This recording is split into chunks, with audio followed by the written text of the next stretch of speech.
Barcelona में plaza दी ला कार्बोनेरा में फलस्तीन के हक में लगाए गए एहतजाजी कैंप में दूसरी रात तक शुरा की तादाद 300 तक पहुंच गई है, जबकि कैंप में तकरीबन 80 हेमे नस्ब किए गए हैं। एहतजाजी शुरा का कहना है कि हफ्ते से इतवार की दरमियानी रात तक वो कैंप में शामिल अफराद की तादाद तकरीबन 600 तक पहुँचाने का इरादा रखते हैं। तफसीलात बता रहे हैं कमर फारूक।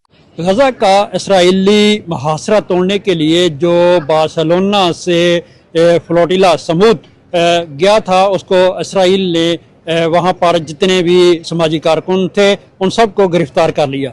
गिरफ्तारी के बाद क्या सूरत हाल हुई पूरे यूरोप के अंदर और ख़ास तौर पर इटली और स्पेन के अंदर, बहुत सारे लोग सड़कों पर निकल आए और अपनी अपनी हुकूमतों से ये कहना शुरू कर दिया कि इसराइल ने ज़्यादती की है, इसराइल ने गैर कानूनी काम किया है, जिसकी वजह से जो समाजी कारकुन हैं उनको गिरफ्तार करके जेल में डाला गया है।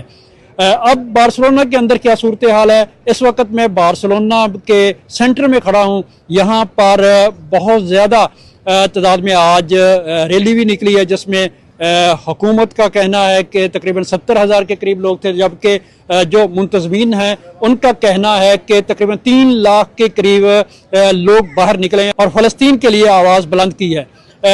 उन्हीं लोगों में से आज तीसरा दिन है कि यहाँ पर स्टूडेंट जो मुख्तलिफ यूनिवर्सिटी से तल्लुक़ रखते हैं और कॉलेज के जो स्टूडेंट हैं उन्होंने धरना दिया हुआ है। ये धरना प्लाजा कार्बोनेरा दरासाना के पास, अगर आप पैरेलल से एवेन्यू पैरेलल से आगे आएँ तो वहाँ पर ये खैमे लगे हुए हैं। मुंतज़मीन का कहना है कि अभी 300 लोग आज हफ्ते की रात यहाँ पर मौजूद हैं और 80 के करीब खैमे लगाए गए हैं, जबकि इतवार की रात को मुंतज़मीन ये कह रहे हैं कि तकरीबन 600 के करीब लोग हो जाएंगे और खैमे भी तकरीबन 200 के करीब चले जाएंगे। बहुत सारे लोग कल शाम को यहाँ पर मौजूद होंगे।